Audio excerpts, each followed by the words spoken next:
አባ እጅን ቅመሳት አንተ ትወዳለህ ብዬ ነው የሰራሁልህ። ዋው እጅሽ ባር እንዳንቺ ምግቡ የሚጣፍጥለት ሰው የለም እዚህ ምድር።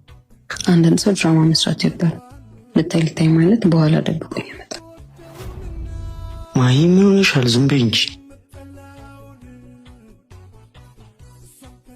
ናቲ እጃችንን ታጥበን እንምጣ እስቲ። እሺ ምን እየሆነ ነው ያለው ናቲ? ምን አደረኩ? ሳም አንተ አይደለህም ባለቤት ነች። ለምንድን ነው ሁሉ ጊዜ የኛን ፍቅር የሚረብሽ ነገር የምታደርገው? ጠረጴዛ ላይ የምታሳየው ነገር ምንድን ነው? ማሽሟጠጥ፣ በቆሪጥ ማየት ምንድን ነው ነገሩ?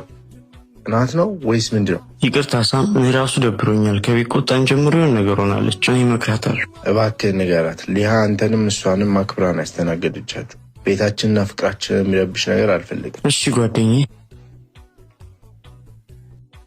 ተነሽ፣ በቃ ማማ እንሂድ። እንዴ ቆይ ገና መስተጫወትን። በቃ ይበቃ። እኛም ለራሳችን ጊዜ መስጠት ይኖርብናል። የፍቅር ብቻ ሳይሆን የመማማሪያ። እሺ